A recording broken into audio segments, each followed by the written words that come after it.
Welcome and thank you very much once again for being here. So, in this class, as you know, we are going to do Robert Frost's poem Home Burial, and this is one of a very touching poems. So, I have divided the class into five parts. First part, we'll just give a brief introduction to Robert Frost, then introduction to the poem, the setting of the poem, summary, and the speakers. So, Robert Frost, he needs no introduction. We know that he is the most celebrated poet of American literature, and he was raised in New England. And it was Ezra Pound who helped him to establish him as a poet. And this poem was published around, not in 1914. At that time, he was establishing as a poet. He had only published two volumes. Am I going too fast in this class? I'm sorry. And as you know, his poems, which are very traditional, thematically innovative, focused on ordinary people. That is what makes him special. And also known for his psychological complexity, irony, exploring human experience. And he is the only poet in America to win the coveted Pulitzer Prize, the highest literary prize, 4 times. And he has also delivered a poem at JFK's inauguration, and he was also called as a poet laureate of Vermont. So this is a basic thing we must know about him. As I told you already, it was published in 1914, the year First World War started. It is one of his longest poems, and it is written in blank verse, and it's a narrative poem. Okay, and as you know, it's mostly in dialogue form, and it centers on miscommunication. There's a central theme of the poem. You know that, and there are three characters: the husband, wife, and narrator. And as you know, they lost a child recently, and it has been buried, and how they cope up with the grief mechanism husband, that is one of the central theme. And there is a lack of what you may call understanding and respect for each other's mourning process. And there is also a double meaning of the title. One is the grave of the couple's son, home burial, and second one, the likely death of their marriage and love. So these things we must know. Then the setting is very important. As you know, it is set in husband's house, because he calls it, as you know, climbs up the stairs and looks at the this burial ground, graveyard, sorry, and says it's one of our people. So there is a family graveyard in the property, you know that, and it's there is an action, it's a play-like action happening. And as you know, most of the action happens in the stairs. The stair is the stage is set, movement in the stairs. And this other part also mentioned in the poem. If they ask, their kitchen, entry, and darkened parlor. And the house, it feels like claustrophobic and filled with grief. And it's set in early 20th century. And actually, when the wife skirt reference clearly shows that old fashioned, and the voice also hint at early historical setting, that is the early part of 20th century. It is certainly takes place in New England.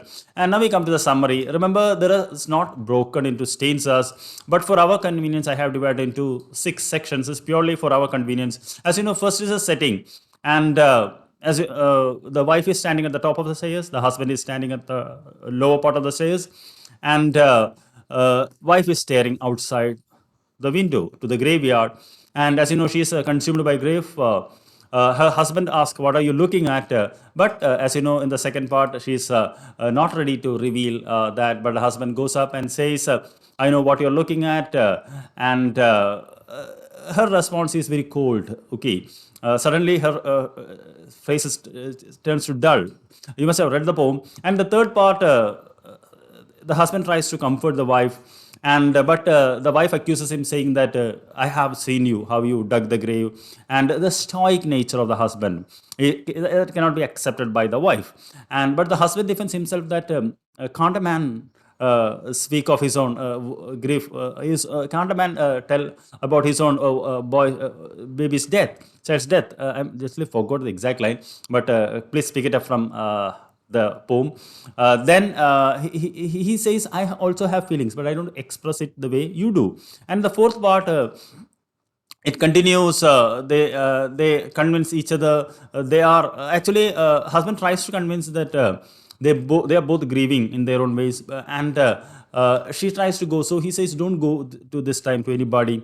Let's communicate openly." But she's not ready to do that, and they ask to speak him emotionally, telling actually he wants her to be with him, but the wife feels that the husband can never understand, because she's emotional, she's sentimental. The husband is stoic. The purely that farmer nature is revealed through the character of the husband, and moreover, the emotional disturbance makes the wife feel that they cannot live forever. And remember, the name of the wife is Amy.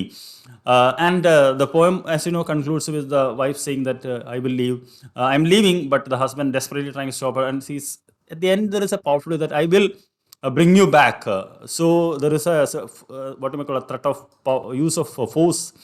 And speakers, as you know, it's a dialogue between husband and wife Amy, and there is a husband's name is unnamed, and there is a third person narrator, and you can see he's intruding in line 15, 70, and towards the end he doesn't say certain intrusion, and he is the one who pays close attention to her body language and tone, and he provides the insight into their characters and thought. So I know certainly you must have read this poem. If you haven't read, I request you to read it. It's available online. It takes 5 minutes to read.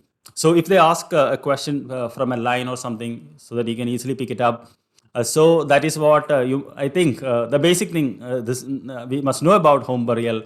So thank you very much for watching, and I'll see you in the next class. Until then, take care. Bye bye.